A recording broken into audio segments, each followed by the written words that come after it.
Bon, je sais pas si vous avez un petit peu entendu parler de tout ça. Je vais enlever mon casque. Mais en ce moment, il se passe des trucs à l'est de l'Europe. Personnellement, j'ai regardé, je lis souvent le journal, hein, je me tiens au courant quand même de l'actualité, même si je fais moins de vidéos. Et je l'ai à peine vu dans les médias belges, on en a à peine parlé. Et pourtant, il se passe des trucs quand même assez interpellants et surtout beaucoup de choses en très peu de temps. Et donc du coup, moi j'ai commencé à suivre un compte Twitter qui avait été recommandé par Dirty Biology, justement sur la situation et tout ce qui se passe un petit peu là-bas. Et donc je suis un petit peu ce qui se passe, et vu le bordel que c'est, je me suis dit c'est peut-être pas plus mal d'en discuter avec vous et d'essayer d'en faire un espèce de gros résumé. Donc du coup, je vous mettrai le compte Twitter qui sera ma principale source. J'ai essayé, j'ai lu 2-3 articles par-ci par-là, mais honnêtement, ce compte Twitter a l'air, justement, au vu des articles que je lis et tout, il est hyper complet et il donne bien tout ce qui se passe en fait d'heure en heure. Il se rectifie quand il fait des erreurs ou que des gens font des erreurs. Enfin bon, bref. Donc je vous conseille très fortement de le suivre si ça vous intéresse. Et puis sinon, ici, on va essayer de résumer très vite, hein. J'ai pris une petite carte de l'Europe et on va essayer, avec des petits schémas, de regrouper toutes les informations que j'ai vues et de vous expliquer en très gros ce qui est en train de se passer, comment tout a débuté et pourquoi est-ce qu'en fait, on pourrait arriver à un moment donné à un conflit à un endroit ou un autre du monde. Parce que bon, l'Europe, c'est un peu touchy, hein, souvent, les grandes nations n'ont pas envie de faire des guerres dans des pays qui pourraient les annihiler. Je pense à la Russie, les États-Unis, la Chine et l'Europe dans son entièreté, on va dire. Euh, du coup, ça pourrait lancer des guerres, que ce soit dans l'Est, à Taïwan, pardon, au Moyen-Orient ou des trucs comme ça. Bref, expliquons. Expliquons comment on en est arrivé là. Donc, tout démarre en Biélorussie, hein. C'est juste ici. Donc, si vous connaissez pas la Biélorussie c'est un des seuls pays d'Europe, un des derniers en fait, hein, qui n'est pas proche de l'Union Européenne, qui est plutôt proche de la Russie. Alors, est-ce qu'il est proche de la Russie? Pas vraiment, c'est plutôt en fait son président qui est proche de la Russie. Il y a eu des contestations il y a maintenant 1 ou 2 ans. Et normalement, ce président devait être destitué. Et finalement, il a gardé le pouvoir d'une main de fer. Il a parlé du fait que l'Europe essayait, que c'était l'Europe en fait, hein, qui aidait les contestataires pour le faire tomber. Mais bien sûr, quand on est élu avec 90% de voix, on peut se poser des questions. Et surtout quand on est soutenu par la Russie. Bref. Oui, petit point d'ailleurs sur cette carte de l'Europe, vous voyez, elle est un peu particulière parce que si vous voyez, on voit qu'il y a comme des sphères d'influence comme ça. Alors, c'est pas des sphères d'influence, c'est les langues parlées. C'est en fait une carte des langues parlées, mais je trouve que justement, vous allez voir, dans notre situation, c'est extrêmement intéressant. Alors, donc, on a la Biélorussie qui est juste ici. Et la Biélorussie, dernièrement, en fait, a commencé à amasser à sa frontière avec la Pologne, donc ici, a commencé à amasser des migrants, en fait. Des migrants qui viennent s'entasser en Biélorussie, notamment des migrants irakiens, mais aussi d'autres pays. Et si vous l'ignorez, la Pologne a pour le moment un gouvernement assez conservateur, hein, qui en plus envie de sortir de l'Union Européenne. Et donc déjà, bon, ce gouvernement n'est pas hyper content, hein, de l'immigration, on va dire. Mais en plus, là, effectivement, il y a aussi le souci que tout à coup, pour l'Europe de manière générale, hein, ça va faire une entrée pour les migrants vers l'Europe, en fait. Parce qu'une fois qu'ils atteignent la Pologne, après, ils peuvent aller en Slovaquie, en Tchéquie, en Allemagne, enfin bon, bref, partout. Et ça, qu'on soit conservateur ou non, hein, en Europe, pour le moment, on est très frileux à accueillir des étrangers. et n'y voyez vraiment aucune pique lancée ou quoi que ce soit. C'est vraiment factuellement, on n'a pas envie, et ça peut être compréhensible dans le sens où bah, il faut après savoir gérer ça, gérer une vague de personnes qui viennent et qui ont besoin d'aide humanitaire pour la plupart. Et ça, l'Europe n'en a pas très envie. L'Europe avait conclu déjà un accord hein, avec la Turquie, ici, pour éviter d'avoir des migrants, et ils avaient, il me semble, conclu un accord avec la Biélorussie aussi. Mais voilà, la Biélorussie, elle a envie d'étendre son influence, mais ce n'est pas tout. En fait, au même moment, la Russie a commencé à amasser des troupes à la frontière avec l'Ukraine. Alors, la frontière, selon la Russie, avec l'Ukraine, évidemment, les troupes... Alors, ça, j'avoue, en fait, je crois que c'est à l'intérieur des terres ukrainiennes, hein, officielles, mais pour les Russes, c'est dans leurs terres, hein, puisqu'ils ont envahi l'Est et ici la péninsule ukrainienne. Mais en tout cas, ils ont amassé des troupes à la frontière. C'est peut-être la frontière un peu plus large ici, ça je ne sais pas. Et du coup, forcément, l'Ukraine est inquiète. Surtout que l'Ukraine, il faut savoir qu'elle est en guerre avec, ici, je vais dire comme ça, mais les révolutionnaires ukrainiens de l'Est, de l'Ukraine, qui, comme vous le voyez sur cette carte donc des langues, c'est très important, qui est en majorité, qui parle le russe, qui est donc plus proche de la Russie. Cependant, dans ce conflit, c'est très compliqué parce qu'on ne sait pas du tout si les révolutionnaires sont vraiment là, en fait, pour eh bien, faire valoir leurs droits auprès de l'Ukraine d'être russe, ou si derrière, il n'y a pas la Russie, en fait, qui a envoyé ses armées et qui fait en sorte, comment dire, de profiter de cette frontière linguistique pour s'emparer et s'étendre en fait hein, un peu plus vers l'Europe.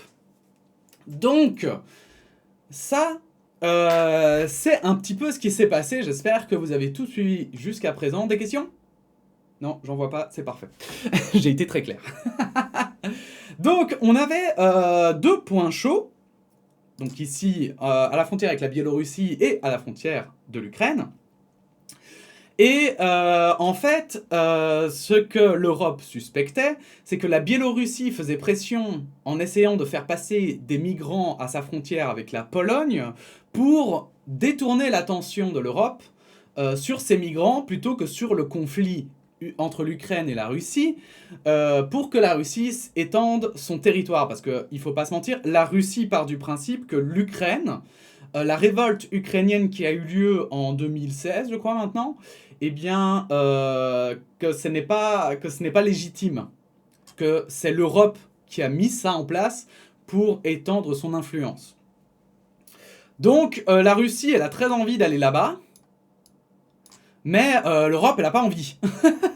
Logiquement, l'Europe, protectrice des démocraties, hein, eh bien, elle essaye évidemment de garder une démocratie en Ukraine. Et donc forcément, on pensait que c'était un probable plan pour que la Russie essaye d'étendre son influence.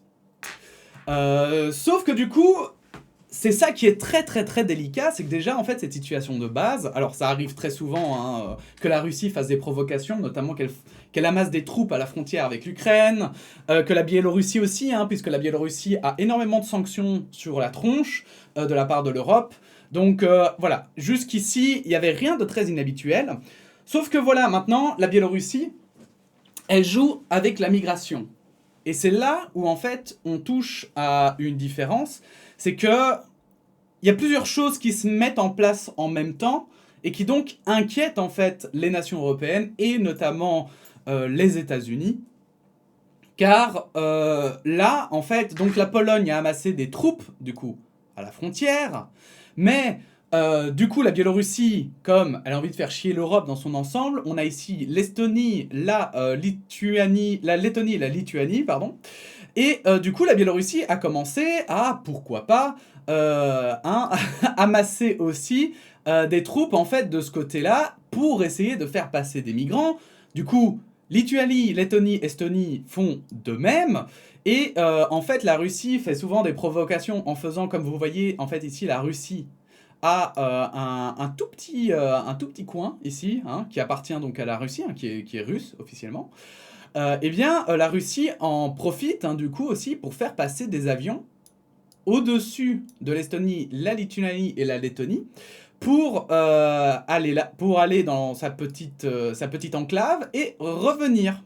Or, du coup, il passe au-dessus, en fait, d'un territoire aérien, ce qui n'est pas légal, évidemment, mais en général, bon, on rapatrie, il y a la Belgique, en fait, c'est les pays européens à tour de rôle qui envoient des pilotes là-bas, et en fait, ils interceptent les avions et ils les font rentrer au bercail.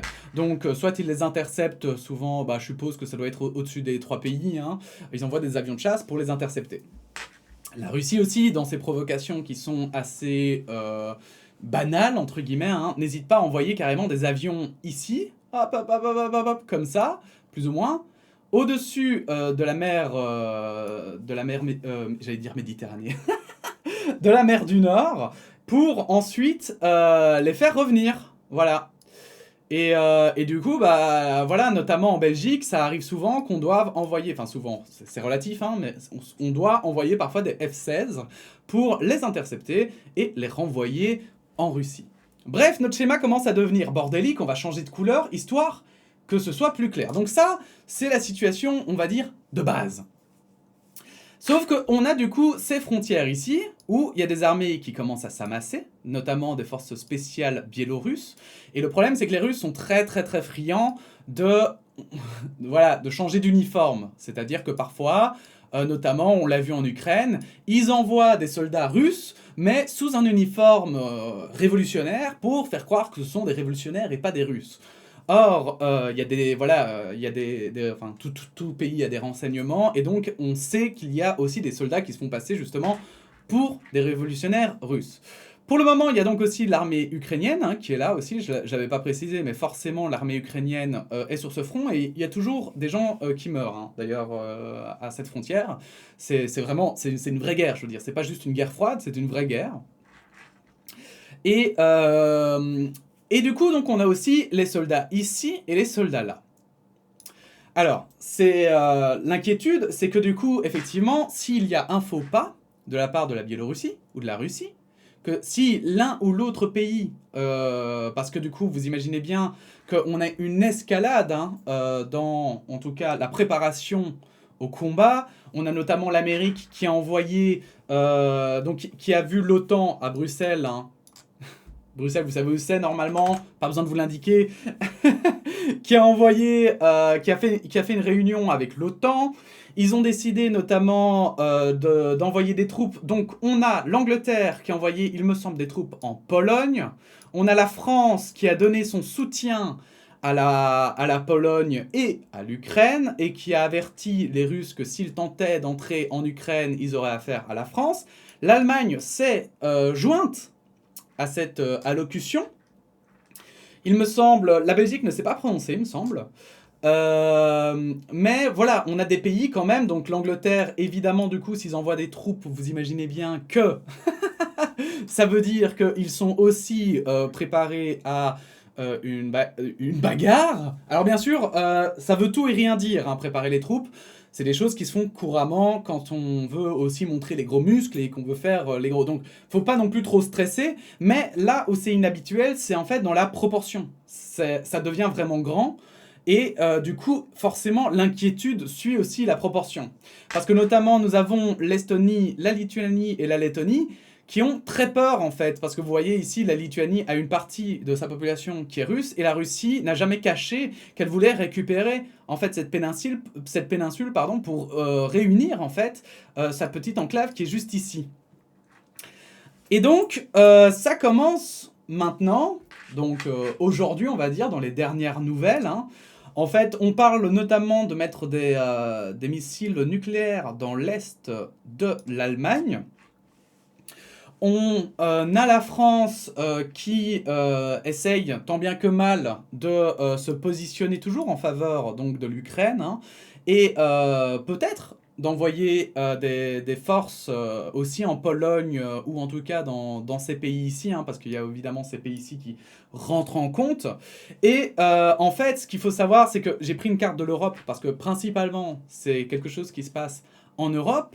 Mais il faut savoir aussi, je vais le mettre ici en bas, il faut savoir aussi qu'on a en Corée des mouvements de la part de la Chine. Donc on va mettre Corée.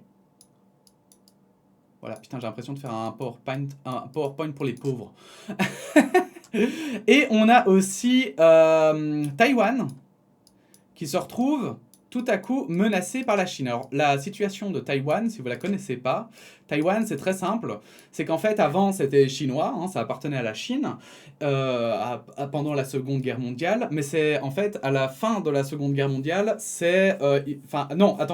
pendant la Seconde Guerre mondiale, c'est là où s'est déplacé, en fait, le gouvernement chinois quand la Chine a été envahie par le Japon. Et donc, en fait, la Chine considère que Taïwan, qui est maintenant une démocratie en fait, une démocratie plutôt occidentale, vous vous en doutez, que Taïwan leur appartient, un peu à la même manière, pour prendre un exemple plus connu, mais comment s'appelle encore cette enclave, bordel de merde. J'allais dire Shanghai, mais c'est pas Shanghai, c'est dans l'est de la Chine, bref. Merde, je retombe pas dessus, mais c'est pas grave. Je retomberai peut-être dessus plus tard. Mais donc, effectivement, la Chine aimerait reconquérir Taïwan, typiquement, avec des armes, parce qu'ils savent très bien que les Taïwanais ne sont pas pour. Et donc l'Occident, en fait, puisqu'en plus ça leur permet d'avoir de l'influence dans la région, veut absolument aider Taïwan, parce que déjà, il y a un conflit derrière, évidemment, politique, hein, c'est l'autoritarisme contre la démocratie, forcément, mais il y a aussi ce côté où Taïwan aussi a demandé de l'aide, en fait, de la part de pays qui lui ressemblent, en fait. Et donc, militairement, l'Europe et l'Amérique, de manière générale, aident Taïwan, pour éviter, en fait, aussi l'expansion chinoise et leurs envies, un peu comme les Russes, hein, de vouloir toujours un peu plus. Sauf que, voilà, la Russie et la Chine, ce sont des provocations qui font depuis très longtemps maintenant. Et en fait, est-ce que ça va péter et dans quelle dimension? C'est plutôt ça la question que, le quand est la question primordiale par rapport à est-ce que ça va se passer, en fait. Parce que forcément, il y a un moment donné où ils vont dépasser une limite, puisque l'Europe, ça fait longtemps qu'il mord sur sa chic d'ailleurs, hein, l'Union Européenne, etc., sur ces sujets-là.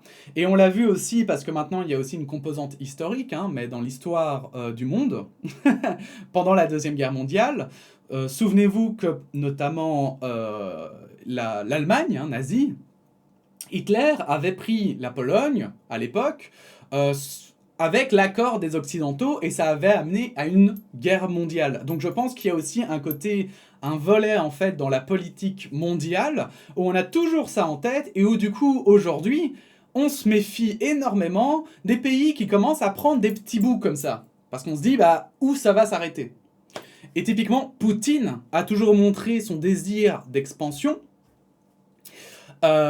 et du coup, ça fait que tout ça est inquiétant. Alors c'est vrai que j'ai pas parlé aussi, mais entre-temps, il y a aussi l'Arménie et l'Azerbaïdjan, parce qu'en fait, c'est ça aussi qui est inquiétant, c'est que, en fait, comme il y a des tensions, il y a des pays qui essayent d'en profiter, en fait.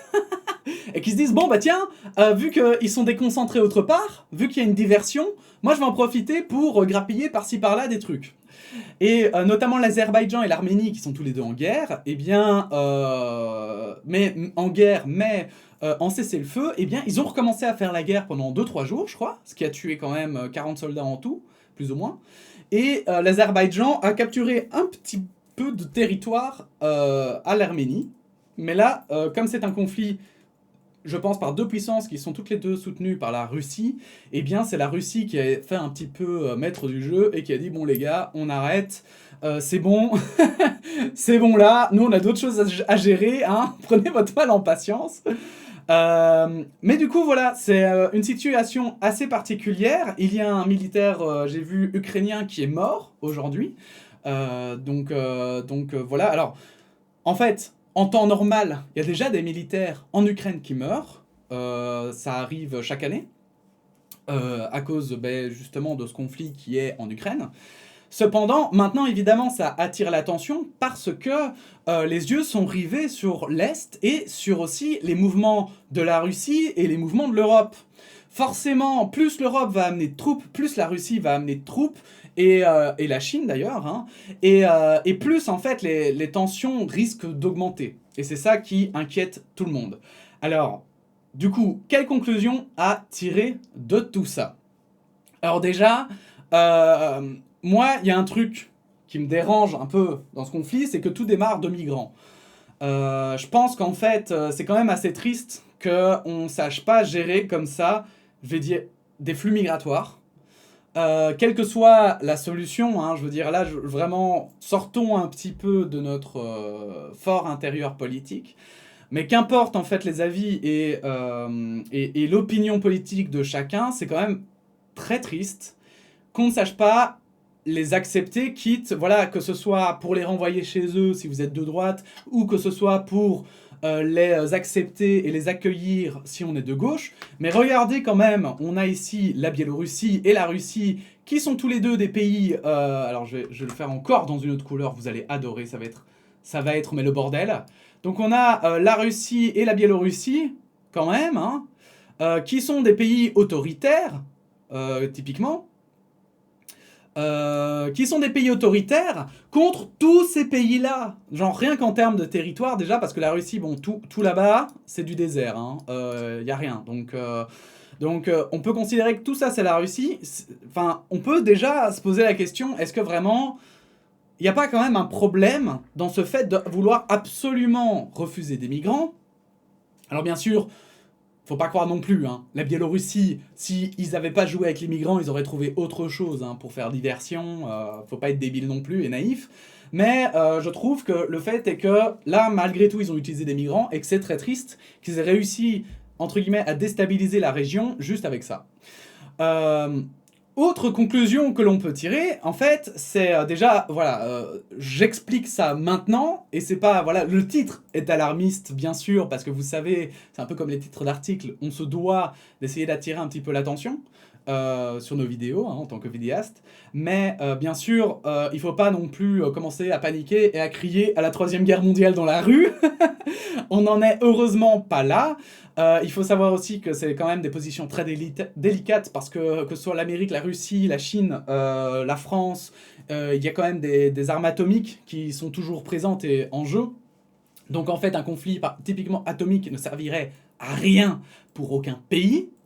C'est détruire la Terre, quoi, ça n'a pas de sens. Par contre, un conflit militaire armé, c'est toujours possible, notamment en Ukraine, et alors en Pologne, honnêtement, je doute, mais en Ukraine, en Corée, à Taïwan, en Corée du Sud, tout ça sont des pays qui sont quand même possibles où il pourrait y avoir à nouveau une guerre. Et c'est plutôt ça qui inquiète en fait les nations parce qu'on pourrait retomber sur une espèce quand même de troisième guerre mondiale dans le pire des cas. Et c'est ça en fait qui inquiète, c'est que, entre guillemets, je pense que personne n'est dupe que tant que la Russie et la Chine continueront à vouloir s'étendre géographiquement, parce qu'on parle même pas d'influence, vous voyez, je veux dire... tout le monde joue un jeu d'influence. Tous les pays du monde, je veux dire, la France essaye d'influencer un maximum de pays autour de lui, hein, que ce soit même la Belgique, hein, dans le sens où ils veulent que la Belgique reste démocratique, ils veulent que la Belgique reste dans les mêmes ordres d'idées qu'eux, et c'est pour ça que parfois on a des conflits entre les pays, qu'il y a aussi des paradis fiscaux au sein même de l'Union Européenne, etc. Hein, c'est parce que c'est des pays qui pensent différemment, mais qui veulent quand même garder une unité, et qui essayent du coup d'étendre leur influence, hein. Donc ça existera toujours, mais ce qui inquiète plutôt, c'est que la Russie, elle a envie d'aller plus loin. La Russie, elle a envie vraiment d'avoir cette enclave qui lui appartient, d'avoir l'Ukraine qui lui appartient, et surtout qu'en plus, pour le moment, en Russie, il y a pas mal quand même, l'opinion publique est de plus en plus anti-Poutine, il faut quand même le dire. Donc du coup, forcément, Poutine, il a envie aussi de pouvoir avoir des victoires sur lesquelles il pourra après pavaner et tenter de rapporter des voix. Mais sauf que c'est aussi la même chose en Chine, c'est la même chose dans les pays démocratiques, où les politiciens aussi veulent faire valoir leurs principes. Et donc c'est là où la situation est assez dangereuse, c'est que par contre, s'il y a bien une ligne rouge que les démocraties, entre guillemets, tentent de ne pas franchir, c'est la guerre. La guerre pour étendre sa géographie, la preuve étant que, regardez l'Amérique quand elle a été en Irak, en Afghanistan ou des pays comme ça, ils ont jamais dit « maintenant ici c'est l'Amérique ». Ils ont dit « c'est l'Afghanistan et on vient ici pour libérer l'Afghanistan ». Vous voyez ce que je veux dire? Alors que la Russie, elle a le même discours, sauf que derrière, il y a un côté « non mais eux ils sont russes, donc voilà, ce sera l'Ukraine russe, ce sera l'Estonie russe ». Voilà, on va les incorporer dans notre système en fait. Et là, forcément, ça dérange. C'est d'ailleurs la même chose pour la Chine. Hein. La Chine veut Taïwan, la Chine veut la Corée du Sud, parce que la Corée du Sud, en plus, Taïwan et la Corée du Sud sont deux, on va dire, grosses bases militaires américaines. Hein, mais même en dehors de ça, c'est du coup des pays qui investissent énormément dans leurs armes, dans la protection, la défense. Donc forcément, ça fait jaser, et ça n'arrange pas ces gros pays qui veulent que la région soit plutôt soumise à eux, plutôt que eux soient soumis à d'autres puissances, quoi. La Chine, si la Corée du Sud n'était plus armée, ça les arrangerait bien, parce que comme ça, ils pourraient faire un peu ce qu'ils veulent, et les Américains sont un peu trop loin que pour pouvoir vraiment venir et leur dire quoi faire, quoi. Du coup, voilà, je crois que j'ai essayé d'être le plus clair possible. C'est une vidéo qui dure assez longtemps, mais en même temps, la situation est extrêmement complexe. J'espère que j'ai rien oublié, j'espère que j'ai bien vulgarisé. Si ce n'est pas le cas, je vous invite fortement, bien sûr, à me corriger en commentaire, à donner des précisions, toujours dans la courtoisie, bien sûr, et la politesse et la gentillesse, en tant qu'à faire, autant être sympa. Mais voilà, je pense que j'ai réussi à résumer plus ou moins la situation de ces pays. Si cette vidéo vous a plu, n'hésitez pas bien sûr à vous abonner, à la liker et à la partager. Et puis sinon, on se dit à bientôt pour de nouvelles actualités. Voilà, j'avais oublié de faire mon changement de visage. Bref, à bientôt. Merci à vous. Et puis, la bise. Hein.